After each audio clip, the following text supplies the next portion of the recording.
Hey, what's going on? Brian here. Hope you're having a good day. So some really cool stuff has been coming out of our coaching program. Some really cool ideas. We do this thing called expert sessions, and I wanted to share something with you that came out of it. It's a very cool concept. I think it's going to help you a ton, especially in your e-commerce brand and helping you identify opportunities and figuring out how to scale your business. Because so many times, getting started is the easy part, right? You pick the products, you build the site, you kind of get started, and maybe you get some traction and you get some success out of the gate. But then, like, what do you do? Like, how do you know what to do next and next and next and next, and then iterate on that over time so you can grow your business? So, I want to share a really cool framework that I use all the time. We use it with clients, our students use it, and I think it's going to help you a ton.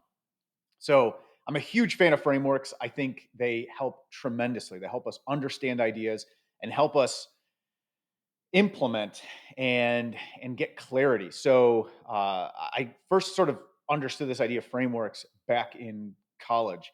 So I went back to school a bunch of times. Like I dropped out like literally probably 5 times out of college between like 18 and 20.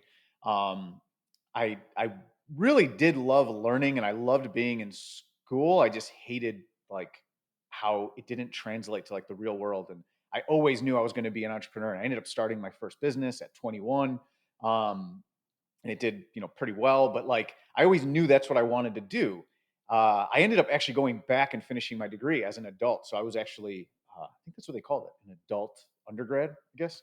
Um, and that was kind of like me just getting it done so I could go and work like a real job until, yeah, that's a whole different story. Did that for a little bit and I was like, yeah, I can't do this. I'm going to go back to running my own business. But when I was in school, like I loved teaching. I loved learning, but I loved teaching as well. And it helped me really understand the concepts I was learning when I was able to teach them. And I think you should do the same. I think all of us, I had a business mentor that would tell me at all points in your career, you should be mentored by someone and you should be mentoring someone at the same time. So you're pulling someone up and someone's pulling you up. And I think the main reason you want to be mentoring is it's different, right? If you've ever had to teach something, you have to really understand the details. So one of the things I found, and I tutored all through college. I actually thought I was going to stay in academia. I was a math major. Um, that's pretty much what you do. You kind of go into like higher level mathematics. You get a graduate degree, and then you either work at some big company or you stay in academia and you teach and you do research and publish and all that. So there's actually a point where I actually thought that's what I was going to do. And then again, my entrepreneurial sort of side just kind of lit up and I chased that path and I'm happy I did. But one of the things that I found was when I was tutoring, not only did frameworks help me better understand these concepts, like these really complex ideas, but it helped me teach and to be able to help others understand things that they were really struggling with. So I just feel like if we can start creating frameworks in our business and frameworks even about like how we see the world. I mean, that's essentially what if you've ever heard me talk about mental models, that's what mental models are. They're frameworks to try to understand the world around us. So in our business, it's really important to have frameworks because it can feel like chaos, right? It can feel like what do we work on next? Things are breaking, things aren't working. We keep hearing all these different ideas from people on what to do to scale, to grow, and it starts becoming overwhelming. Having a framework, a repeatable framework you can go back to and then hang these ideas on, right? If you hear someone talk about an idea for ads or for email marketing or for, some kind of tactic for your store or new products you want to release, there's all these things you can be doing, but if you can take those ideas and hang them on this framework, it'll give you clarity and most importantly, it'll give you confidence to say no to stuff that is not important now, is not relevant, or just isn't aligned with where you're taking the business. And it gives you the confidence to say yes relentlessly to the few things that you're going to work on this month, this week, this quarter, this year, whatever it is. So having a framework to hang your ideas on it's hugely helpful. So I want to give you a framework that I use when I'm evaluating our students' businesses, during coaching. It's the framework I use when I'm evaluating our business. And businesses that we're involved in. It's the framework I use when we're looking at investing in other companies. So one of the big things that we've been doing over the last year and a half is buying and acquiring other businesses. Some of them e-commerce related, some of them not. And it's just the same repeatable framework. So I want to talk about in the context of e-commerce because if you're listening to this, or watching this, you're probably a brand owner. And then hopefully it'll give you clarity on like where you specifically need to move forward in your business. So uh, I took this concept of these 5 core functions of a business, which is part of the framework, and I took it from a good friend of mine, Alex Sharfin. If you don't know who he is, he's amazing at what he does, and he helps businesses scale and build teams and everything else and systems. And he has this idea of the 5 core functions of a business. And I took that and I kind of overlaid our 4 power levers on top of that, which is a concept we talk about a lot in Ecom Underground, and also put it all in like an e-commerce brand, online brand context, so it all makes sense for you. So there's 5 core functions of your business. And I've talked about this in the past, but as a reminder, you've got sort of the 5 things your business has to do, and you need to always be working on. So you have your leads, which is just getting contacts, like getting leads into your business, filling up your pipeline. Now, just to be clear, a lead is not, by my definition, is not somebody who watched one of your videos on Facebook that you can now create an audience around and retarget. That's not a lead. That might be attention, and that's something that you could turn into a lead probably more easily than someone who hadn't watched that video that you're going to retarget, or who hadn't visited your website and engaged with some pre-sale engagement content that you have that educates them on your brand and what it does, or educates them on something that's really important to them that your product fulfills. Um, that's not a lead to me.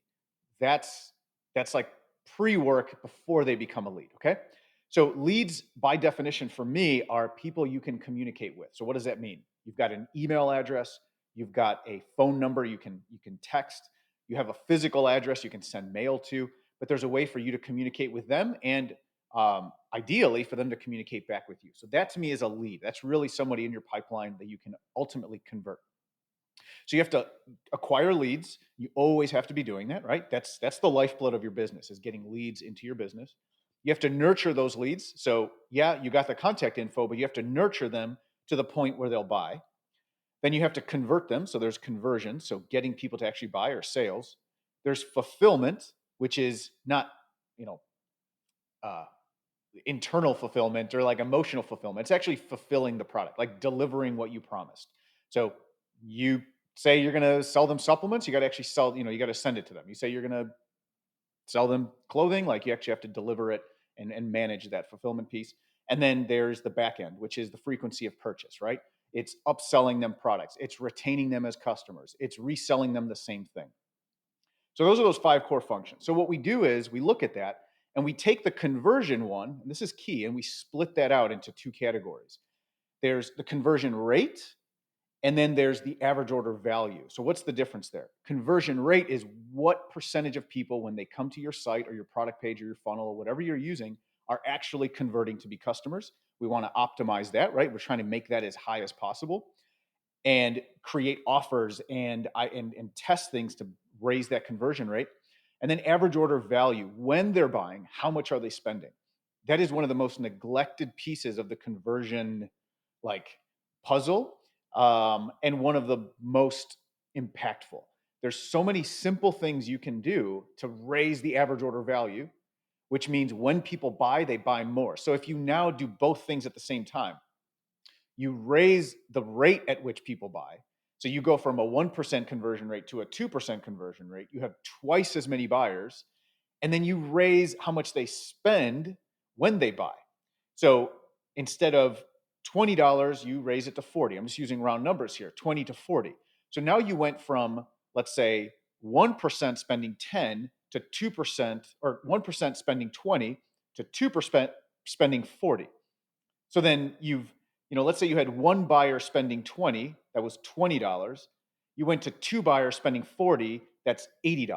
So you 4x'd that conversion box by focusing on conversion rate and average order value. And average order value, conversion rate can be kind of tough to optimize.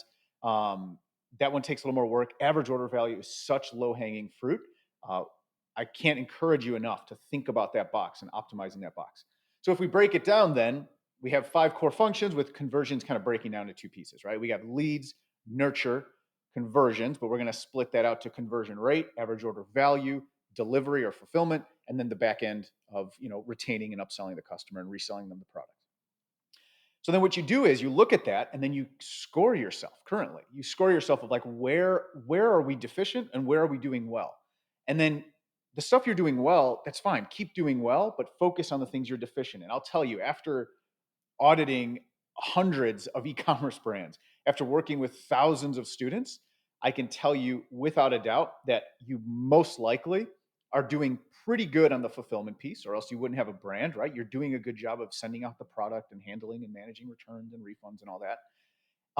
You're probably doing okay at conversions, but you're probably most likely, if you're like most brands that we work with, you're really weak on the front end of getting leads into your business, of nurturing those leads, and probably really weak on the back end of maximizing how much that customer or that lead is worth to you on the back end. Those are 2 places where it's almost like if you did anything, you're going to see an improvement, because most brands are just not doing anything on either of those ends. So there's a ton of things you can do to optimize all of these columns, but I would encourage you. And I said, like, I'm thinking most likely you're doing okay on conversions. You're probably doing okay on fulfillment. On conversions, average order value, focus on that. That's an easy win for you, and you probably can pretty quickly bump your average order value by 10 to 20% by just doing some simple things, and the average order value column. But the thing I would really have you focus on are the 2 ends. So I would have you really consider like different ways where you can get first party data, leads, get those people into your pipeline. Okay. So be focusing on how and where are you collecting customer and contact info, not even customer info. So one of the things that right now you're able to collect this information is your cart abandonment, right? Because people show up, 73% of people abandon cart, and of the people who go to initiate checkout, they're giving you an email. So you're collecting a lead. That's actually a really, really warm lead. That's somebody who had high intent on buying. So then your job is to follow up on those people, nurture hard on those, and get them to convert. Because probably the best chance at getting some conversions, like right out of the gate, it's going to be optimizing how you follow up with people that initiate checkout but don't buy. Because think about it, they are right on like the 1 yard line. They're ready to convert, and if you just kind of send them one email 4 hours after they initiate checkout, and hopefully they come back, I mean, it's it's a tenth of what you could be doing. So really hone in on that. One of the things we focus on a lot with brands is optimizing their cart abandonment flow, which are the series of emails that people get. So focus on that, test that. Please send more than one email. Please don't wait 4 hours before you send the first one. Please send more than two in the first 48 hours. There's so much you can do there, and there's money on the table that you could probably pretty easily. I mean, we definitely find that there's pretty easy money to grab there, once that's optimized. So that's a form of lead gen, nurturing, conversion that most people are sort of not, most brands are not taking advantage of. So focus on that, um, and have different ways to collect these leads. Right? I'm not saying you have to do a bunch of giveaways or have a bunch of lead magnets out there. You could test that, but just simple things on your website where you can actually collect that lead and then nurture that lead to get them to convert. It's most likely it is low hanging fruit in your brand, and you're going to see a huge impact if you, on your top line revenue and on your bottom line as well, if you start implementing the back end, which I'm going to talk about in a second. So focus on front end, first party data, getting those leads, getting your pipeline full, and nurturing those leads through flows to get them to convert. And then on the back end, what are you doing to follow up? What are you doing to maximize how much a customer is worth to you? And what are you doing to actually get, you know, leads that haven't converted to become buyers, and then maximizing those buyers? So over and over again, we see this, that brands are not sending enough emails to their list. Go and sign up for any brand, any big brand. Go sign up for go sign up for Bombas. Like, this is one we use a lot as an example. But go sign up for any big e-commerce brand. and for their email list, and look at how many times they email you. I mean, it's just constant. They're emailing, emailing, emailing, emailing, emailing, email, right? Do that. And if you've never emailed your list, well, then warm them up. Like there's a process, right? You don't just suddenly start blasting them 20 times a month, but work your way up to that. Train your audience to expect that. And there's a reason why these big brands, some of them are, are funded, have massive funding behind them. Some of them are, 8, 9 figure brands, and look at how much they email. Follow what the category kings are doing, right? Follow what the people who are actually getting results. Don't reinvent the wheel. And I promise you, there's tons of opportunity there to scale the brand. And if you're looking for ideas, go find your direct competitors. Sign up for their stuff. We talk about this all the time in our coaching, which is building your swipe file and maintaining your swipe file.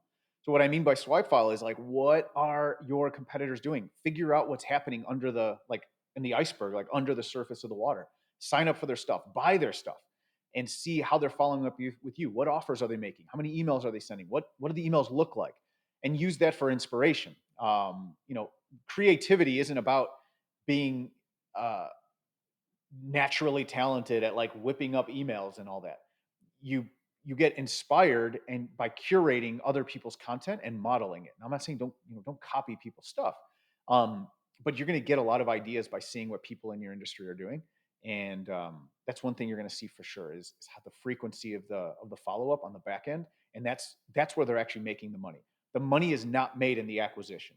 If all you're doing is focusing on the front end to try to get customers into your business and trying to build a business on the front end, if you're able to do it, it's nowhere near what it could be, because every brand is acquiring customers, but they make their money on the back end. So you have to um, see customer acquisition as a way to just get people into the pipeline where you're actually going to make your profit, where you're actually going to scale your business. You cannot scale and build a profitable business just on the front end. It's not possible, especially in e-commerce, because you have cost of goods. You have actual hard costs. The stuff costs money, right? It's not, and it's not to say that there isn't a cost if you sell purely information, but you have a hard cost, and it's not fixed. It's actually the costs go up, right? Um, you have a hard cost associated with your product. So it's critical that you have a system on the back end that once you've paid to acquire that customer, you're able to like maximize how much they're worth and actually extract all the value from that customer that you fought really hard to get, right? You went out and everyone else is competing for that customer. You were able to get their attention. You were able to get them to take out their wallet and buy. And like that's where it starts for you. So you got to have that back end. So use this framework and list out all the things you can do for all 6 of those categories, right? 5 core functions, but one of them breaks out into 2: conversion rate and average order value. So go through that and then focus on 1, 2, or 3 pieces that you're going to double down on, implement. And just because you like try one, just because you put up a cart abandonment flow and you're like, all right, sweet, I'm done. I got my cart abandonment. Like, we're not done, right? Now we have to test it to see what can we do to make it better and squeeze a little bit more, because you're probably going to do better optimizing that one piece, getting the warmest buyers, the most likely buyers to convert, than you are implementing something new, kind of a 5 out of 10 implementation on a bunch of things, instead of really doubling down and getting the most out of the highest leverage things in your business. So I'm not saying don't implement everything, but don't just quickly implement and then move on and be like, all right, I did it, check. Um, that's good to get started, but these are like huge areas of growth and opportunity that you want to really hone in on and iterate and try to make as good as possible. So with that, go implement, use that framework, and revisit this framework. That's what I'm saying. You're going to get insight. If you do this once, like today, you're going to get some insight on things you can do. You're going to implement, and I promise you, in 2 months, something else is going to break, because that's going to be working, but then your attention is off of this other thing. And now maybe fulfillment's the thing that you got to hone in on, because you've been doing so good at getting new leads and new customers, right? You increase conversion rate, you got new leads coming in. Well, now fulfillment's starting to break because you can't handle all these new orders that are coming in. So now those systems are in place on the front end, but now you have to figure out on the fulfillment side, how do we improve our processes and improve customer satisfaction, all that. So these things are always going to be shifting around. the key is for you to be revisiting this framework and then optimizing your business based on this framework. So hope that's helpful. It's something we use every day. We use it with our students every day, all the time. And I think it's going to help you a ton if you go ahead and implement it. So have an amazing day. Go get it done. Start taking action. And yeah, can't wait to hear about what happens next in your brand and your business as you start to scale using these frameworks. So have an amazing day. Talk soon.